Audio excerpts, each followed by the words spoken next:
महाभारत के युद्ध में कर्ण और अश्वत्थामा दो महाशक्तिशाली योद्धा थे।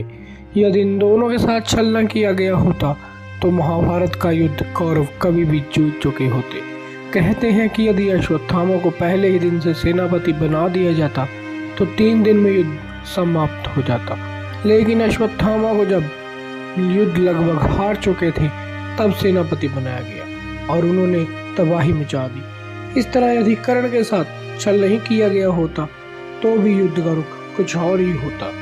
आज हम आपको इस वीडियो में बताएंगे कि कर्ण ने किस तरह अर्जुन की रक्षा की थी। उससे पहले अगर आप हमारे इस चैनल पे नए हैं तो इस चैनल को सब्सक्राइब जरूर कीजिएगा। अर्जुन के पिता देवराज इंद्र यह भली भांति जानते थे कि जब तक कर्ण के पास उसका कवच और कुंडल है तब तक उसे कोई नहीं मार सकता।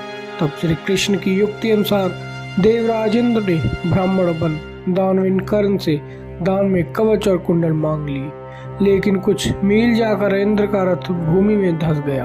तब आकाशवाणी हुई, देवराज इंद्र, तुमने अपने पुत्र अर्जुन की जान बचाने के लिए छल पूर्वक कर्ण की जान खतरे में डाल दी है। अब यह रथ यही धंसा रहेगा और तू भी यहीं धंस जाएगा। तब इंद्र ने आकाशवाणी से पूछा, इससे बचने का उपाय क्या है? तब आकाशवाणी ने कहा, अब तुम्हें दान दी गई वस्तु के बदले में बराबरी की कोई वस्तु देनी होगी। तब इंद्र वे फिर से कर्ण के पास गए और उन्हें कवच और कुंडल वापस देने को कहा, लेकिन कर्ण ने लेने से इनकार कर दिया। तब इंद्र ने उन्हें अपना अमोघ अस्त्र देकर कहा कि यह तुम जिस पर भी चलाओगे वह मृत्यु को प्राप्त होगा, लेकिन तुम इसका इस्तेमाल एक बार ही कर सकते हो।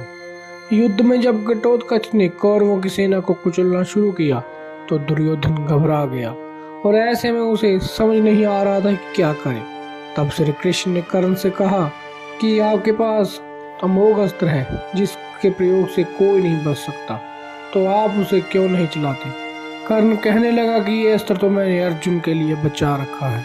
तब श्री कृष्ण कहते हैं कि अर्जुन पर तो तुम तब चलाओगे जब ये कौरव सेना बचेगी, ये दुर्योधन बचेगा। जब ये सभी घटोत्कच के हाथों मारे जाएंगे तो फिर इस अस्त्र को चलाने का क्या फायदा? दुर्योधन को ये बात समझ में आती है और वह कर्ण से अमोघ अस्त्र चलाने की जिद करता है। कर्ण दुर्योधन को समझाता है कि तुम घबराओ नहीं, ये कृष्ण की कोई चाल है, लेकिन दुर्योधन एक नहीं सुनता। वो कर्ण मजबूरन वह अमोघ अस्त्र घटोत्कच के ऊपर चला देता है। इस तरह भगवान श्री कृष्ण अर्जुन को बचा लेते हैं। कवच कुंडल उतर जाने के बाद अमोघ अस्त्र नहीं होने के बावजूद कर्ण में अपार शक्तियां थी। युद्ध में सहस्त्रवें दिन सलय को कर्ण का सारथी बनाया गया। इस दिन कर्ण भीम और युधिष्ठिर को हराकर कुंती को दिए वचन को स्मरण कर उनके प्राण नहीं लेता। बाद में वह अर्जुन से युद्ध करने लग जाता है। कर्ण तथा अर्जुन के मध्य भयंकर युद्ध होता है। जब अर्जुन बाण चलाते हैं वह कर्ण के रथ पर लगता है तो उसका रथ दूर दूर तक पीछे चला जाता, और जब कर्ण बाण चलाते तो अर्जुन का रथ कुछ कदम पीछे हटता। और ऐसे में श्री कृष्ण कर्ण की बहुत तारीफ करते हैं। तब अर्जुन भगवान से कहते हैं कि आप कर्ण की तारीफ कर रहे हैं जिसके बाण से हमारा रथ मात्र कुछ कदम ही पीछे हट रहा है, लेकिन मेरे बाण से तो उसका रथ कई गज पीछे जा रहा है। तब ऐसे में कृष्ण मुस्कुरा देते हैं। तभी अचानक कर्ण के रथ का पहिया भूमि में धंस जाता है। इसी मौके का लाभ उठाने के लिए श्री कृष्ण अर्जुन से तीर चलाने को कहते हैं। बड़े ही बेमन से अर्जुन असहाय अवस्था में कर्ण का वध कर देते हैं। इसके बाद कौरव अपना उत्साह हार बैठते हैं, उनका मनोबल टूट जाता है। फिर शल्य प्रधान सेनापति बनाए जाते हैं, परंतु उनको भी युधिष्ठिर दिन के अंत में मार देते हैं। कुरुक्षेत्र के युद्ध में अंतिम दिन कृष्ण ने अर्जुन से पहले रथ से उतरने को कहा, उसके बाद कृष्ण रथ से उतरे। कृष्ण ने हनुमान जी का धन्यवाद किया, उन्होंने उनकी रक्षा की, लेकिन जैसे ही हनुमान जी अर्जुन के रथ से उतर कर गए वैसे ही रथ में आग लग गई। यह देखकर अर्जुन हैरान रह गया।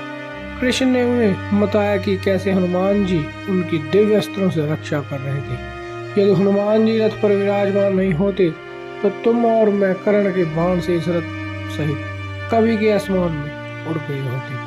दोस्तों, अगर आपको यह जानकारी अच्छी लगी हो तो हमारे इस चैनल को लाइक, शेयर और सब्सक्राइब जरूर कीजिएगा।